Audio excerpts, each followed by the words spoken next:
Hello everyone, welcome to Avi classes. Myself Ranjeet Kumar और आज मैं कक्षा 10वीं के लिए विषय विज्ञान का पार्ट 3 लेके आया हूँ, जिनका नाम है धातु एवं अधातु। और ये मेरा पार्ट 3 का पहला वीडियो होगा। इसका मैं 3 वीडियो लेके आने वाला हूँ। जो आप देख रहे हैं ये मेरा फर्स्ट वीडियो है। इस वीडियो में हम लोग डिस्कस करेंगे वो सारी चीज़ जो आपके इस पार्ट में जो टॉपिक दिए हैं उन सभी को, और अच्छी तरीके से इनको हम समझेंगे, ताकि जो मैं सेकेंड वीडियो और थर्ड वीडियो लाऊं उसमें आपको वो सारे जो चीज़ें हैं उसको समझने में आसानी हो। तो मैं बता दूं, सेकेंड वीडियो जो मैं लेके आऊँगा जो आपके एनसीईआरटी के बुक के जो टेक्स्ट की क्वेश्चन है, टेक्स्ट बुक के क्वेश्चन है, उनको समझेंगे। फिर थर्ड वीडियो में हम उन सभी क्वेश्चन को देखेंगे जो आपके एग्जाम में पूछे जाते हैं और जो बार बार रिपीट करते हैं। तो उन सभी चीज़ों को देखेंगे, कौन से प्रश्न कितने मार्क्स के हैं और कितने लिखने पर हमको कितने मार्क्स मिलेंगे, वो सारी चीज़ थर्ड पार्ट में सीखेंगे। तो अगर आपको सेकेंड और थर्ड पार्ट को सही तरीके से समझना है तो आपको ये फर्स्ट वीडियो पूरा अंत तक देखना होगा, ताकि उसमें आपको मदद मिले समझने में और याद करने में आसानी हो। तो चलिए हम लोग स्टार्ट करते हैं। स्टार्ट करने से पहले मैं आप लोग से रिक्वेस्ट करना चाहता हूँ, अगर आप लोगों ने पूरा वीडियो देखते हैं तो प्लीज़ वीडियो को जरूर लाइक कर दीजिएगा। अगर आपके लिए लाभदायक होता है तो दोस्तों तक भी शेयर कीजिएगा। तो जैसे कि आप यहाँ पे देख सकते हैं, टॉपिक का नाम था धातु और अधातु। इसको हम क्या किए, 2 भाग में बांट दिए। तो पहला, अभी हम कुछ देर तक सिर्फ धातु के बारे में बात करेंगे। धातु से रिलेटेड जितने भी फैक्ट है वो हम आपको एक जगह करके देंगे। जैसे कि हमारा सबसे पहला प्रश्न आता है धातु। धातु हम किसको कहेंगे? देखिए, हमेशा याद रखिएगा कि धातु जो होते हैं वो तत्व होते हैं जो इलेक्ट्रॉन खोकर सामान्यतः क्या करते हैं, धनायन आयन बनाते हैं। यहाँ पे आपको एक शब्द नया मिलेगा, आयन। आयन क्या होते हैं, क्लियर? ये जस्ट ये सेकेंड स्लाइड में आपको क्लियर हो जाएगा, क्लियर? तो ये चीज समझ में आया कि जितने भी धातु होंगे वो क्या करेंगे, इलेक्ट्रॉन खो के धनात्मक आयन बनाएंगे। और दूसरी बात, एक और चीज याद रखिएगा कि धातु के जो बाह्यतम कोष होते हैं उसमें या तो आपको 1 इलेक्ट्रॉन देखने को मिलेंगे, या तो फिर 2, या फिर 3। ये सारी चीज को भी हम अभी जस्ट ही क्लियर करने वाले हैं अगले स्लाइड में। कुछ मैं इन धातु के आपको उदाहरण बता दूं। जैसे कि हो गया ये सोडियम, क्लियर? और ये सोडियम का जो हमारा ये हो गया संकेत Na। फिर ये हो गया हमारा पोटेशियम, ये भी एक तरह का धातु है। अगर इसका देखें संकेत तो K हो गया। फिर ये हमारा जिंक, जिंक भी एक तरह का धातु है, इसका संकेत अगर देखा जाए Zn होता है। फिर कॉपर, कॉपर भी एक तरह का धातु है, इसका संकेत Cu होता है। आयरन की बात करें, आयरन भी एक मेरा धातु है, इसका संकेत अगर देखा जाए Fe होता है। फिर आता है हमारा एल्युमिनियम। एल्युमिनियम की बात करें तो ये भी हमारा एक धातु है और इसका संकेत होता है Al। तो ये था कुछ धातुएं, क्लियर? अब आते हैं हम लोग अगला चीज समझते हैं कि धातु के जो होते हैं भौतिक गुण क्या होते हैं। धातु के अगर हम लोग पहला भौतिक गुण देखा जाए तो धातुओं के परमाणुओं के बाह्यतम कक्ष में कितने होते हैं? समान साधारणतः 1, 2 या 3 इलेक्ट्रॉन आपको देखने को मिलेगा। कैसे इसको समझते हैं? जैसे कि ये हमारा तत्व हो गया, क्लियर? जैसे कि हमारा तत्व है सोडियम, इसकी अगर परमाणु संख्या बात करें तो ये क्या हो गया, 11 इसका परमाणु संख्या होता है सोडियम का, क्लियर? अगर इसका आप इलेक्ट्रॉनिक विन्यास लिखेंगे तो इसका इलेक्ट्रॉनिक विन्यास होता है 281। अगर आपको इलेक्ट्रॉनिक विन्यास के बारे में नहीं पता है तो क्लास 9th में इसके बारे में दिया गया, उसको आप पढ़ सकते हैं, या फिर मैं क्लास 9 का जो वीडियो लेके आऊंगा उसमें सही तरीके से आप उसको समझ लीजिएगा। फिर हमारा आता है दूसरा मैग्नीशियम। मैग्नीशियम का अगर परमाणु संख्या देखा जाए तो 12 है, और इसका इलेक्ट्रॉनिक विन्यास देखा जाए तो यहाँ पे 282 हो गया। फिर यहाँ पे एल्युमिनियम की देखें तो एल्युमिनियम का परमाणु संख्या कितना है, 13, और इसकी अगर आप इलेक्ट्रॉनिक विन्यास देखा जाए 283 है। तो आप यहाँ पे क्या देख रहे हैं, इलेक्ट्रॉनिक विन्यास से समझने की कोशिश करें। ये जो है ना, इसकी सब यहाँ पे 1, 2 और ये 3 जो देखने को मिल रहा है ना, इनको कहते हैं बाह्यतम कक्ष। ये सारा क्या है, बाह्यतम कक्ष। और बाह्यतम कक्ष में आपको क्या देखने मिल रहा है कि या तो इलेक्ट्रॉन, या तो किसी भी तत्व के बाह्यतम कक्ष में 1 इलेक्ट्रॉन देखने मिल रहा है, या 2 मिल रहा है, या तो 3, मैक्सिमम 3 हो सकता है, इससे ज्यादा नहीं। तो ये हो गया हमारा धातु के एक भौतिक गुणधर्म। दूसरा अगर देखा जाए तो धातु जो होते हैं ना वो विद्युत धनात्मक होते हैं। विद्युत धनात्मक क्या होते हैं? जैसे कि धातु के परमाणु अपने संयोजी सेल ये क्या होते हैं? संयोजी सेल होता है जैसे कि अभी हम आपको बताए थे ना कि जैसे कि यहाँ पे सोडियम देख लें, ये सोडियम है, इसका जो इलेक्ट्रॉनिक विन्यास है 281, जो बाह्यतम कक्ष में जो इलेक्ट्रॉन होते हैं उसको कहते हैं संयोजी सेल। क्लियर? ये जो संयोजी सेल के जो इलेक्ट्रॉन होते हैं वो आसानी से क्या करते हैं, त्याग कर धनायन में परिवर्तित हो जाते हैं। अगर वो एक इलेक्ट्रॉन को त्याग करेंगे तो +1 लगेगा। जैसे कि यहाँ पे सोडियम के बाह्यतम कक्ष में कितना, 1 इलेक्ट्रॉन है, तो माइनस मतलब ये क्या कर रहा है, त्याग कर रहे हैं। जब एक इलेक्ट्रॉन को त्याग करे तो यहाँ पे +1 लग रहा है, क्योंकि कोई भी अगर दान करने वाला वो हमेशा धनायन होते हैं, इसलिए यहाँ पे ये धनायन का चिन्ह प्लस लगा हुआ है। दूसरा अगर यहाँ पे देखा जाए कैल्शियम का अगर इलेक्ट्रॉनिक विन्यास देखा जाए तो 2882 आ रहा है, तो इसके बाह्यतम कक्ष में कितने इलेक्ट्रॉन है, 2 इलेक्ट्रॉन। ये 2 इलेक्ट्रॉन को क्या कर रहे हैं, त्याग कर रहे हैं, और ये त्याग करके यहाँ पे +2+ आयन तैयार कर रहे हैं। ठीक है, इस सबको कहते हैं आयन। फिर एल्युमिनियम की बात करें, यहाँ पे 283, इसके बाह्यतम कक्ष में अगर देखा जाए एल्युमिनियम का कितना, 3 इलेक्ट्रॉन है, तो ये 3 इलेक्ट्रॉन को क्या करेंगे, त्याग करेंगे, और जब ये 3 इलेक्ट्रॉन को त्याग करें तो ये क्या बनाए, 3+। क्लियर? तो ये सब सारा चीज क्या है, इसको कहते हैं संयोजी सेल के इलेक्ट्रॉन बोल सकते हैं, और यही इलेक्ट्रॉन क्या करते हैं, त्याग करके धनायन आयन बनाते हैं, और इसी को कहते हैं विद्युत धनात्मक। ठीक है, तो दूसरा क्या पॉइंट्स हुआ कि धातु के जो भौतिक गुण होते हैं वो विद्युत धनात्मक होते हैं। अब आते हैं हमारा तीसरा पॉइंट होता है धातुएं अघात वर्धीयता होते हैं। अघात वर्धीयता का मतलब क्या होता है कि धातु को हम हथौड़े से पीटकर पतली चादर के रूप में परिवर्तित कर सकते हैं। मान लीजिए एक ऐसा कोई ब्लॉक है, इसको पीट के करके हम लोग क्या कर सकते हैं, इस तरह करके एक सीट में चेंज कर सकते हैं। तो ये वाला जो गुण होता है इसको हम लोग क्या कहते हैं, अघात वर्धीयता। ठीक है, जैसे कि अगर सोना और चांदी की बात करें, ये सबसे ज्यादा अघात वर्धीयता होते हैं। क्लियर? अपवाद में याद रखिएगा, ये सब पूछ सकता है कि 1 नंबर में सबसे अधिक अघात वर्धित तत्व कौन सा है, तो क्या आएगा, सोना या चांदी। इसलिए इन दोनों का उपयोग क्या करते हैं, आभूषण बनाने में किया जाता है। अब आते हैं हम लोग चौथा पॉइंट्स, धातुएं जो होते हैं तन्य होती है, ये इसकी भौतिक गुण है।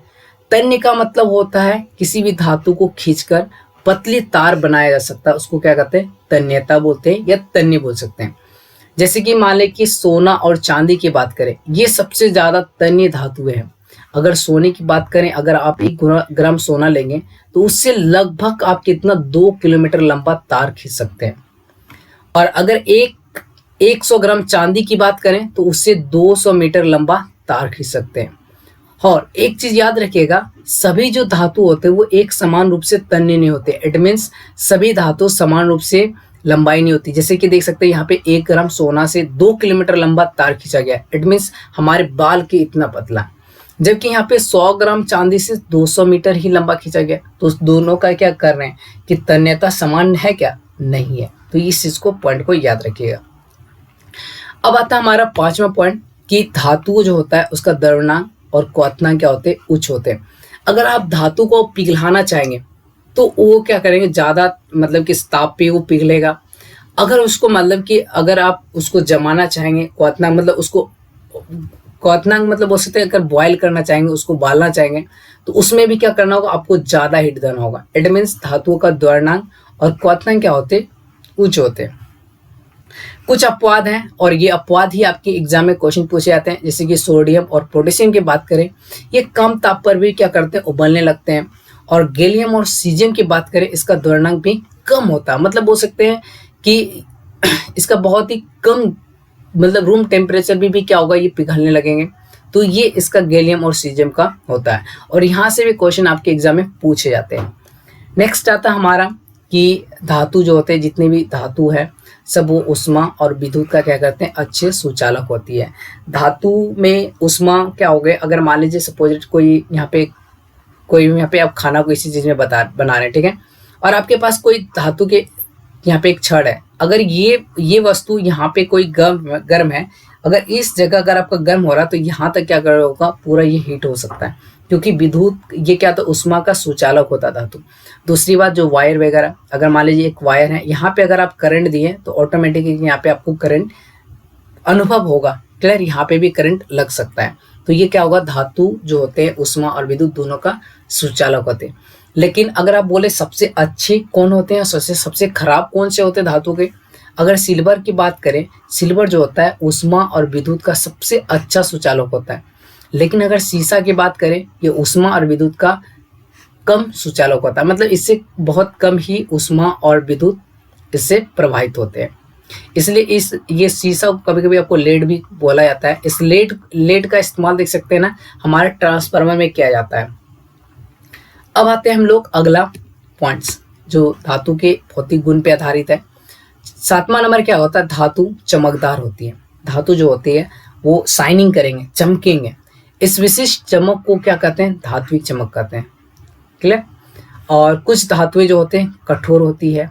अपवाद में एक है, ज्यादातर धातु जो होती है धातुएं क्या होते हैं, कठोर होती है। लेकिन कुछ अपवाद है, जैसे कि सोडियम हो गया, पोटेशियम हो गया, लिथियम हो गया, ये सब क्या होगा, मतलब कि कठोर नहीं होते, ये क्या होते हैं, मुलायम होते हैं। इतना मुलायम होता है कि आप इसको आसानी से चाकू से काटा जा सकता है।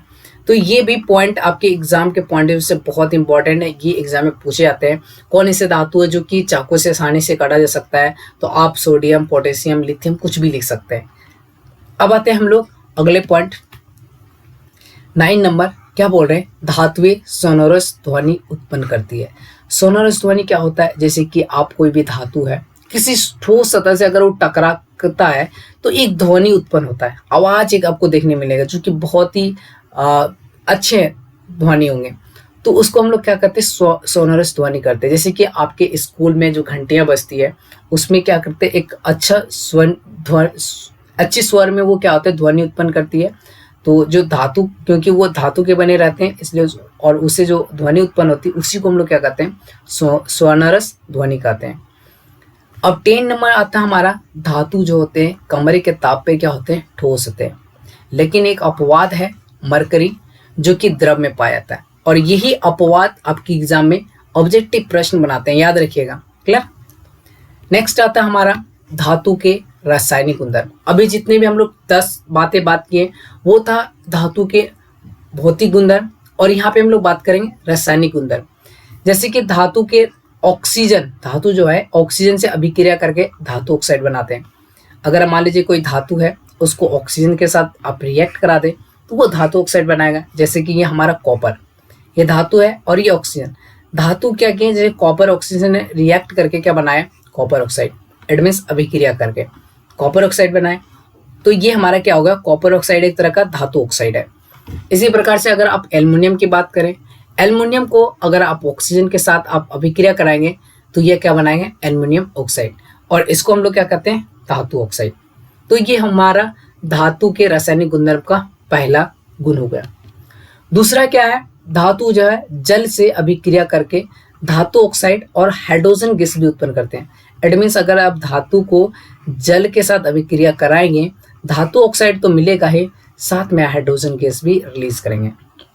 जैसे कि यहाँ पे हमारा पोटेशियम है, इसको जल के साथ अभिक्रिया कराएं तो पोटेशियम हाइड्रोक्साइड बनाया, और यहाँ पे H2 गैस देख सकते हैं निकाला। फिर उसी तरह अगर हमारा सोडियम को जल के साथ अभिक्रिया कराएं तो ये हमें सोडियम हाइड्रोक्साइड मिला, साथ में हमको हाइड्रोजन गैस को भी मिला। क्लियर। तो ये था हमारा सेकेंड। और एक यहाँ पे जो पॉइंट याद करने वाली चीज है कि सब जो धातु है, जितने भी सभी धातु जो है जल के साथ अभिक्रिया नहीं करती है। उदाहरण के लिए जैसे हो गया लेड हो गया, कॉपर हो गया, सिल्वर हो गया, गोल्ड हो गया, ये सारे जो धातु है ये सब क्या कहते हैं, बोल सकते हैं जल के साथ अभिक्रिया नहीं करती है। तो यहाँ से भी प्रश्न पूछ सकता है कि कौन ऐसे धातु है जो जल के साथ अभिक्रिया नहीं करती है। तो इस पॉइंट को जरूर याद रखिएगा। और दूसरा पॉइंट क्या है, मैग्नीशियम शीतल जल के साथ अभिक्रिया नहीं करती है। मैग्नीशियम जैसे कि ये तो जल के साथ अभिक्रिया करेगी, लेकिन शीतल मतलब ठंडे जल के साथ अभिक्रिया नहीं करेगी। लेकिन अगर इसको आप गर्म कर देंगे तो गर्म जल के साथ ये अभिक्रिया करके वो मैग्नीशियम ऑक्साइड और हाइड्रोजन गैस उत्पन्न करेंगे, गर्म जल के साथ, ठंडे जल के साथ नहीं। अब आते हैं हम लोग तीसरा पॉइंट, धातुएं जो होता है अम्ल के साथ अभिक्रिया करके संगत लवण, it means plus hydrogen gas भी उत्पन्न करते हैं। जैसे कि ये मेरा धातु है, उसको अम्ल के साथ अभिक्रिया कराएं तो लवण तो मिलेगा है, साथ में हाइड्रोजन गैस भी। जैसे कि मैग्नीशियम हमारा धातु है और हाइड्रोक्लोरिक ये अम्ल हो गया, इन दोनों को अभिक्रिया कराएं तो मैग्नीशियम क्लोराइड बनाए, ये जो हो गया हमारा लवण हो गया, और साथ में हाइड्रोजन गैस देखने को मिल रहा है। दूसरा अगर यहाँ पे देखा जाए जिंक को अगर हम सल्फ्यूरिक एसिड के साथ रिएक्ट कराएं तो ZnSO4 जिंक सल्फेट मिला और साथ में ये हमारा H2 गैस, और ये जो जिंक सल्फेट है ये हमारा क्या है, लवण है। क्लियर? तो ये था हमारा तीसरा रासायनिक गुणधर्म। यहाँ पे भी आपको कुछ पॉइंट याद रखना है जो कि आपके एग्जाम में पूछे जा सकते हैं यहाँ से, जैसे कि जब धातुएं नाइट्रिक अम्ल से अभिक्रिया करती है तब हाइड्रोजन गैस उत्सर्जित नहीं करती है। याद रखिएगा, जब धातु को अगर नाइट्रिक अम्ल से अभिक्रिया कराइएगा तो हाइड्रोजन गैस आपको क्या होगा, नहीं उत्सर्जित करेगा। लेकिन मैग्नीशियम और मैग्नीज अति तनु नाइट्रिक एसिड के साथ अभिक्रिया करके H2 गैस उत्सर्जित करते हैं। तो यहाँ पे आप देख सकते हैं 2 पॉइंट बना, इस 2 पॉइंट से क्वेश्चन आपके एग्जाम में पूछ सकते हैं। क्लियर? नेक्स्ट आता है हमारा यहाँ पे धातु की क्रियाशीलता। धातु की क्रियाशीलता की श्रेणी को, ये वाला पॉइंट्स जरूर याद रखिएगा। जैसे कि यहाँ पे हमारा जो उच्च क्रियाशीलता धातु यहाँ पे हम दिए हैं, जो कि ज़्यादा मतलब जल्दी ही रिएक्ट करते हैं, जैसे हो गया potassium, sodium, calcium, magnesium, aluminium. ये सारे चीज़ जो है ना, ये बहुत ही तेजी से अभिक्रिया करते हैं। और ऊपर से जैसे जैसे नीचे आइएगा उसकी क्या होगी, अभिक्रियाशीलता घटेगी, और नीचे से जैसे ऊपर जाइएगा उसकी अभिक्रियाशीलता बढ़ेगी, मतलब जल्दी रिएक्ट करेंगे। तो इनका मैं संकेत भी आपको लिख दिया। पोटेशियम का K होता है, सोडियम का Na होता है, कैल्शियम का Ca होता है, मैग्नीशियम का Mg होता है और एल्युमिनियम का Al होता है। ये इनका संकेत है। अगर आप इनको याद करना चाहते हैं तो इसको याद कर सकते हैं। कृष्ण, K से हो गया कृष्ण, Na से मतलब ने, Ca से कहा, Mg से मुझसे, Al से अली। क्लियर? इनका हम 3 फेजेस किए हैं। ये हमारा उच्च क्रियाशील धातु है। दूसरा अगर हमारा देखा जाए मध्य क्रियाशील धातु, जैसे हो गया जिंक, आयरन, लेड, हाइड्रोजन और कॉपर। तो जिंक का जो संकेत हो गया Zn हो गया, आयरन का Fe हो गया, लेड का Pv हो गया, हाइड्रोजन का H हो गया और कॉपर का C हो गया। इसको कैसे याद रखिएगा, जैसे Zn है इसको मतलब हम लोग जरा सुनो, Fe का फिर Pv का भी, और यहाँ पे H का हम और Cu के कुछ कदम। इनको एक साथ मिलकर अगर आप पढ़ेंगे तो आपको बहुत इजी से याद हो जाएगा। तो यहाँ पे तीसरा जो पॉइंट्स है ये हमारा निम्न क्रियाशील, मतलब बहुत कम क्रियाशील। जैसे जैसे नीचे आइएगा, जैसे सिल्वर हो गया, इसको हम लोग, इसका संकेत Ag होता है। गोल्ड हो गया, इसका होता है Au। तो इसको बोलते हैं आगे ना आए, इसका Ag मतलब आगे ना और Au मतलब आए। तो ये हमारा एक शॉर्ट ट्रिक हम बनाए थे याद करने के लिए। और अगर आपको ये याद नहीं होता, ये ट्रिक आपको अच्छा नहीं लगता, तो आप अपना भी ट्रिक बना सकते हैं। तो ये यहाँ से यहाँ तक जो हो गया, जैसे जैसे आप नीचे से ऊपर जाएंगे उसकी क्या होगा, अभिक्रियाशीलता बढ़ेगी। और अगर आप ऊपर से नीचे की ओर आएंगे तो अभिक्रियाशीलता क्या होगी, घटेगी। मतलब किसी के साथ रिएक्ट करना, मतलब अभिक्रिया तेजी से करना, तो नीचे से ऊपर जाइएगा तो वो बढ़ेगी।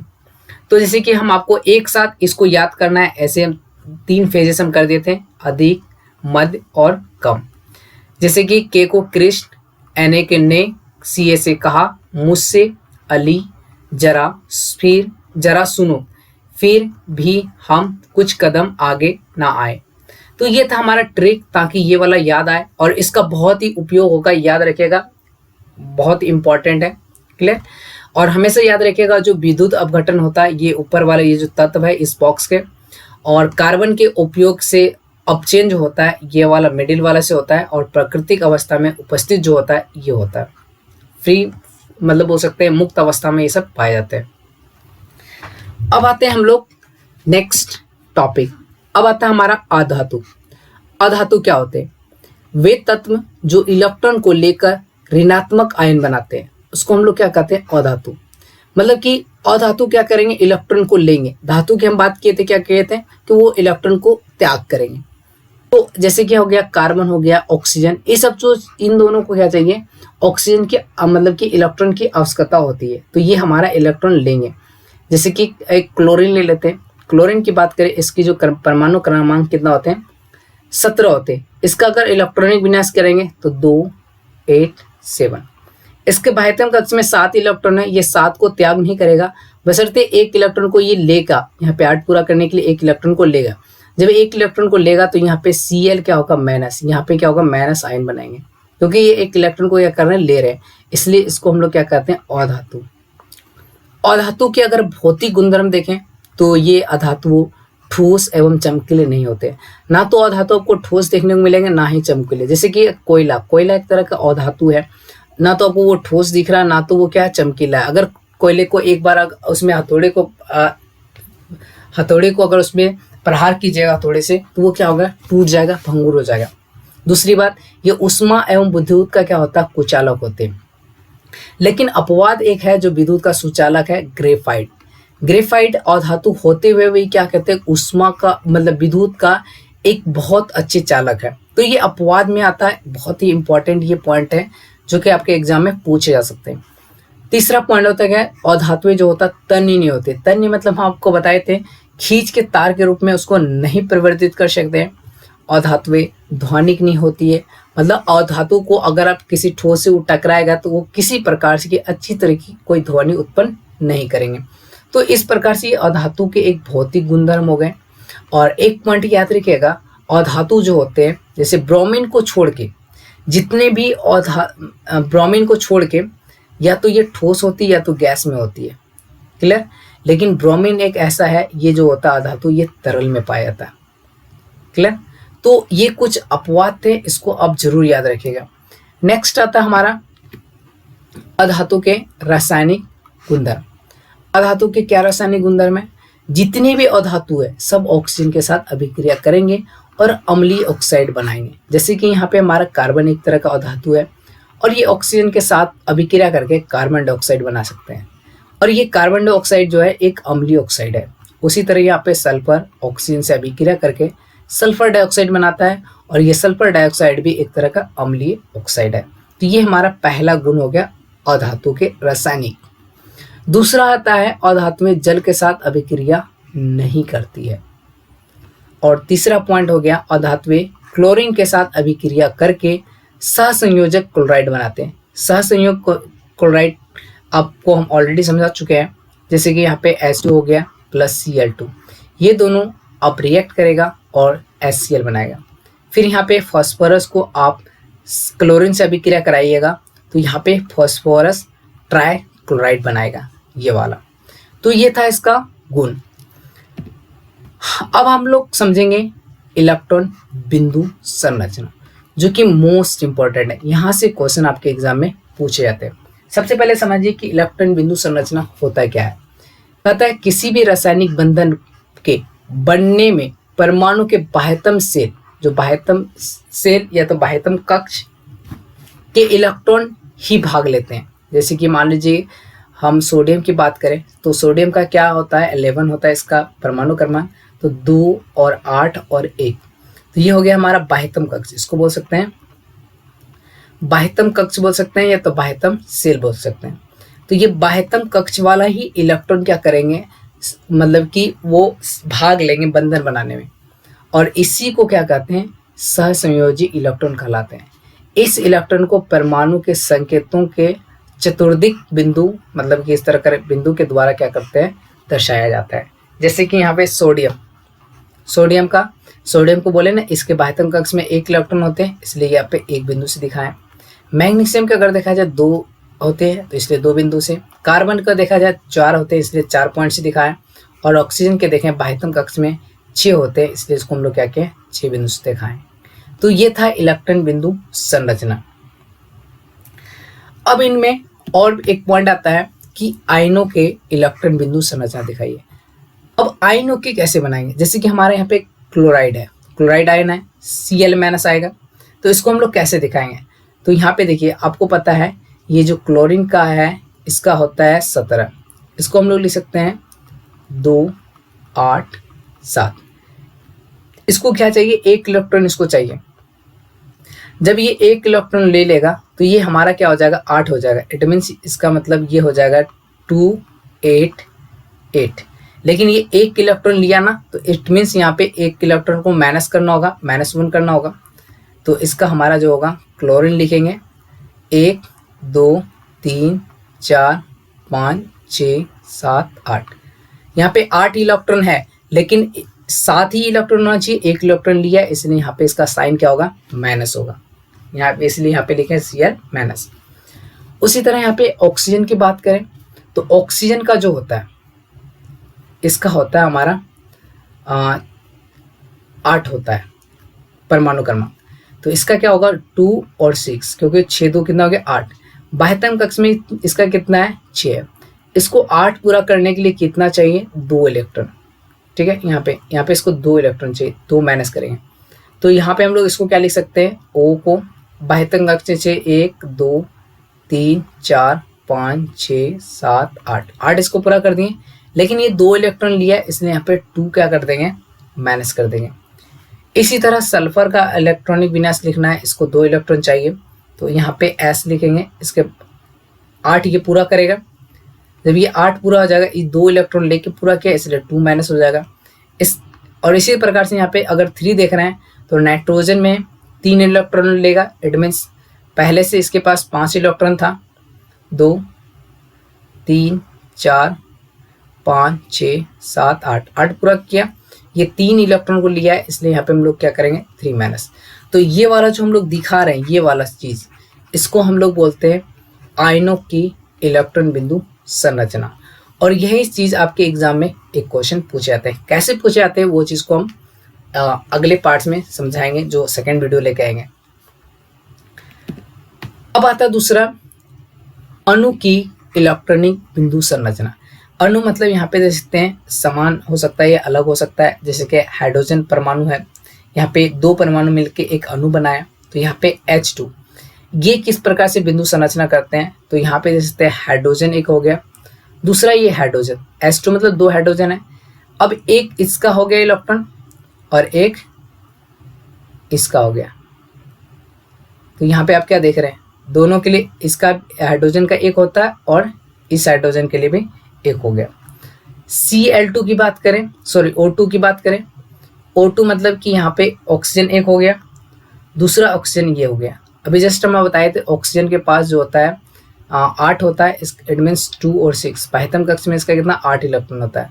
तो 1 2 3 4 अपने पास रखेंगे और 2 को ये क्या करेंगे शेयर। उसी तरह ये 4 अपने पास रखेंगे और 2 को करेंगे शेयर। तो ये 4 और ये 4 8 हो गया, ये 4 और ये 4, तो इसको कहते हैं हम लोग अणुओं की इलेक्ट्रॉनिक बिंदु संरचना। फिर इसी तरह आप हाइड्रोक्लोरिक के अगर देखें तो यहाँ पे हाइड्रोजन हो गया, ये क्लोरीन हो गया। क्लोरीन के जो बाह्यतम कक्ष में होते हैं 7 इलेक्ट्रॉन होते हैं, इसलिए यहाँ पे आपको 7 इलेक्ट्रॉन आपको दिखा देना है और 1 इलेक्ट्रॉन इसको चाहिए, इलेक्ट्रॉन इसलिए शेयर कर दिया। और यहाँ पे इसलिए यहाँ पे 2 4 6 रखा, एक 7 हो गया। और हाइड्रोजन का एक ही होता है इसलिए एक डायरेक्ट इसके साथ शेयर कर दिया। तो ये इसका हो गया इलेक्ट्रॉन बिंदु संरचना। इसी प्रकार से ये CH4 जो हमारा मीथेन है, तो मीथेन की बात करें यहाँ पे कार्बन हो गया, इधर हाइड्रोजन, ये हाइड्रोजन, ये हाइड्रोजन, ये हाइड्रोजन, 4 हाइड्रोजन था 4 लिख दिए। अब देखिए कार्बन की जो बाह्यतम कक्ष में इलेक्ट्रॉन होते हैं वो कितना होते हैं 4 होते हैं, इसलिए 4 इलेक्ट्रॉन को ही शेयर करेंगे, एक इसको देंगे, एक इसको देंगे, इसको एक देंगे। हाइड्रोजन का तो एक ही होता है इसलिए एक एक करके इसको इस तरह करके दिखा सकते हैं। ये इलेक्ट्रॉन बिंदु संरचना हो गया। तो ये वाला जो हम अमोनिया वाला हम आप लोगों के लिए छोड़ दिए हैं, आप हमें व्हाट्सएप नंबर नीचे दिया गया वहाँ पे आप हमें बना के इसका सेंड कर सकते हैं। अब जो एक मेन पॉइंट है यहाँ पे हमको समझना होगा कि ये जो आयन होते हैं ये आयन क्या होते हैं। आयन की बात करें, जब कोई परमाणु एक या एक से अधिक संयोजी इलेक्ट्रॉन का त्याग करता है तब वह परमाणु धन आवेशित हो जाते हैं। अभी जैसे हम आपको बताए थे, जैसे कि सोडियम का था, इसका परमाणु क्रमांक 11 था, तो इसका जो इलेक्ट्रॉन है 281। तो ये जो बाह्यतम कक्ष में एक इलेक्ट्रॉन है, एक इलेक्ट्रॉन को ये जो त्याग किए और जो प्लस आयन बनाए, इसी को कहते हैं कि ये जो आवेशित बन रहे हैं इसी को कहते हैं हम लोग आयन। इसके विपरीत जब परमाणु इलेक्ट्रॉन प्राप्त करता है तो वह अपऋण आवेशित हो जाते हैं। जैसे कि क्लोरीन की बात करें, इसका आता है 17, तो इसको हम लोग लिख सकते हैं 287। तो इसको 8 पूरा करने के लिए एक इलेक्ट्रॉन चाहिए, तो एक इलेक्ट्रॉन लिया तो ये माइनस हो गया और एक इलेक्ट्रॉन दिया तो प्लस हुआ। तो ये प्राप्त कर रहा है तो ये होगा ऋणावेशित हो जाएगा, और अगर ये डोनेट करेगा तो ये क्या होगा धनावेशित हो जाएगा। तो ये ऋणावेशित और धनावेशित जो परमाणु का जो होते हैं ये आयन कहलाते हैं। क्लियर? हम आपको एक समझाते हैं, जैसे कि यहाँ पे जिसे हम यहाँ आपको बता भी चुके हैं, जैसे सोडियम का हुआ, एक इलेक्ट्रॉन को, जैसे कि यहाँ पे 281 होगा, एक इलेक्ट्रॉन को ये क्या करेंगे, मतलब त्याग करेंगे, तो Na ये क्या बनाएगा, प्लस। उसी तरह अगर क्लोरीन की बात करें, इसका 287 होता है, इसको एक इलेक्ट्रॉन चाहिए, तो आप इसको क्या कर सकते हैं, एक इलेक्ट्रॉन इसको प्लस करना है। जब एक इलेक्ट्रॉन प्लस करेंगे तो यहाँ पे Cl क्या होगा, माइनस होगा। तो ये जो प्लस और माइनस दिख रहा है, ये इसका क्या कहलाता है, आयन कहलाते हैं। अब आते हैं हम लोग अगला पॉइंट। अगला पॉइंट में हमारा है रासायनिक बंधन। रासायनिक बंधन क्या होते हैं, वह रासायनिक बल जो किसी अणु में परमाणु को एक साथ बांध कर रखता है, उसको हम लोग कहते हैं रासायनिक बंधन। और रासायनिक बंधन की अगर बात करें, ये जो होते हैं ये दो तरह के होते हैं, एक वैद्युत संयोजक बंधन और एक होता है आयनिक बंधन। ये वैद्युत संयोजक बंधन कह सकते हैं या आयनिक बंधन, दोनों एक ही बात है। दूसरा आता है सहसंयोजक बंधन। तो इन दोनों पॉइंट्स को एक साथ समझते हैं कि ये दोनों होते क्या है। अगर हम लोग वैद्युत संयोजक बंधन की बात करें या तो आयनिक बंधन की बात करें, तो उसको क्या कहते हैं, जब एक परमाणु अपना अतिरिक्त इलेक्ट्रॉन दूसरे परमाणु को प्रदान करता है, जैसे कि ये सोडियम है, ठीक है, इसकी इलेक्ट्रॉनिक विन्यास अगर देखा जाए 281 करते हैं। दूसरा हमारा क्लोरीन है, इसकी इलेक्ट्रॉनिक विन्यास देखें 287, ठीक है। तो आप क्या देख रहे हैं कि इसके पास एक इलेक्ट्रॉन कम है, इसके पास एक इलेक्ट्रॉन ज़्यादा है, क्लियर। तो ये क्या करेंगे, एक इलेक्ट्रॉन को क्या करेंगे, परित्याग करेंगे, ये दूसरे को देंगे, इसको एक इलेक्ट्रॉन को ये दे देंगे। तो वही चीज बोला, अतिरिक्त इलेक्ट्रॉन दूसरे परमाणु को प्रदान करता है, जिससे दोनों परमाणुओं के इलेक्ट्रॉनिक विन्यास उसके निकटतम उत्कृष्ट गैस के इलेक्ट्रॉन विन्यास के तरह अस्थायी हो जाते हैं। ये ऐसा क्यों करते हैं, क्योंकि देखिए 2-8 अगर ऑर्बिट में 8 हो गया तो ये क्या हो गया, अस्थायी हो गया, और ये हमारा बन गया नोबेल या बोल सकते हैं उत्कृष्ट गैस बन गया।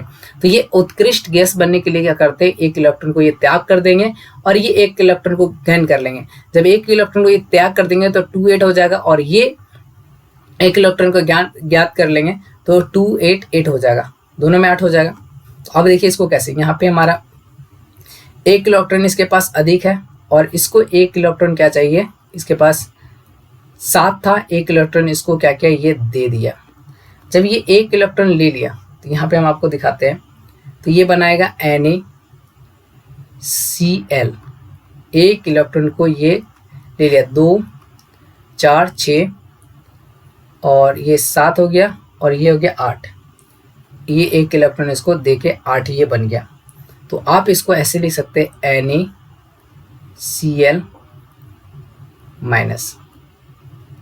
ठीक है। तो ये हमारा हो गया वैद्युत संयोजक बंधन। तो इस प्रकार के जो बंधन होता है इसको कहते हैं वैद्युत संयोजक बंधन। और भी है तो मैं क्वेश्चन में डिस्कस करूंगा इस तरह कैसे बनाना है। नेक्स्ट आता है सहसंयोजक बंधन। सहसंयोजक बंधन क्या होता है, जब दो परमाणु आपस में इलेक्ट्रॉन का साझा करते हैं और अपना अष्टक पूरा करता है, तब उनके बीच का जो बना हुआ रासायनिक बंधन होता है उसको सहसंयोजक बंधन कहते हैं। जैसे हम लोग एक मीथेन ले लेते हैं या तो H2 ले लेते हैं, जैसे कि यहाँ H2 है, एक इसके पास एक हाइड्रोजन ये होगा, इसके बाह्यतम कक्ष में एक इलेक्ट्रॉन होते हैं, इसके भी बाह्यतम कक्ष में एक इलेक्ट्रॉन होते हैं, लेकिन इसको पूरा करना है क्या, 2। तो ये क्या किए, साझा कर लिए, इसका 2 इलेक्ट्रॉन हो गया और यही इलेक्ट्रॉन इस हाइड्रोजन के लिए भी 2 हो गया। जो इस प्रकार के जो बंधन बनता है इसको कहते हैं सहसंयोजक बंधन। दूसरा आप दिखा सकते हैं मीथेन का, इट मीन CH4। इसको कैसे करेंगे, C हो गया, ये हाइड्रोजन हो गया, ये हाइड्रोजन हो गया, ये हाइड्रोजन हो गया, ये हाइड्रोजन हो गया।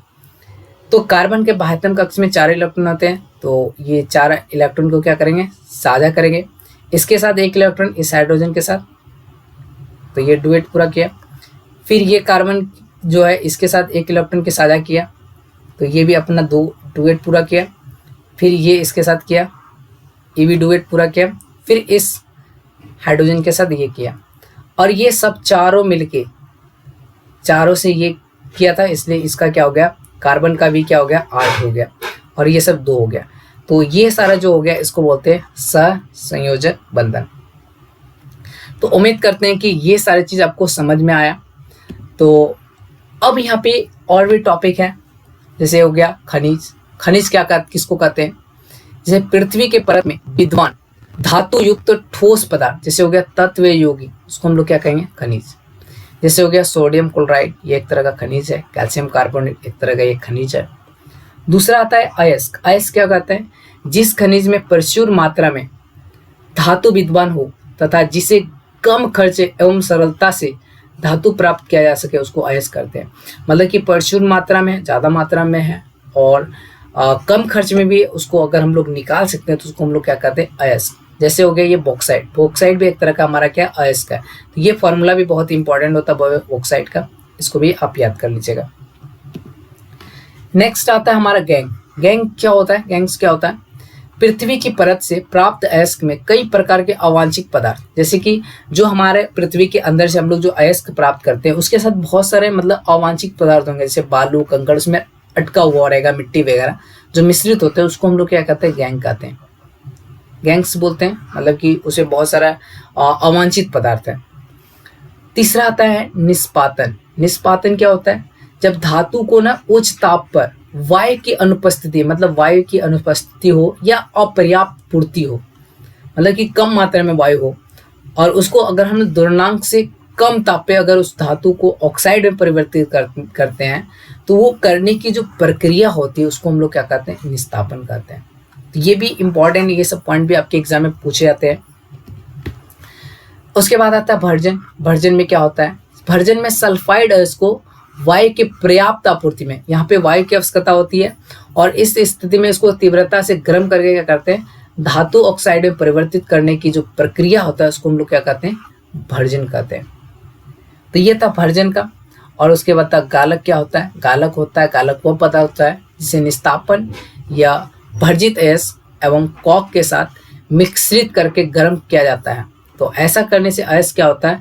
अयस्क में विद्यमान जो अपद्रव्य होता है वो क्या होता है? दूर हट जाता है, इसको बोलते हैं गालक। नेक्स्ट पॉइंट आता है हमारा प्रगलन। प्रगलन क्या है? धातु के ऑक्साइड को कॉक के साथ गर्म करके उसे धातु में परिवर्तित करने की जो प्रक्रिया होता है उसको कहते हैं प्रगलन। तो ये था इसके अंदर जितने भी टॉपिक वो हम आपको डिस्कस किए। तो अगर आपको ये वीडियो पसंद आया तो प्लीज़ वीडियो को लाइक कर दीजिएगा और दोस्तों तक भी शेयर कर लीजिएगा, और जिसने भी यहाँ तक देखे तो उसके अंदर तो काफ़ी पैसेंस है, बहुत आगे तक जाएंगे। चलिए तो मिलते हैं अगले पार्ट में, तब तक के लिए बाय।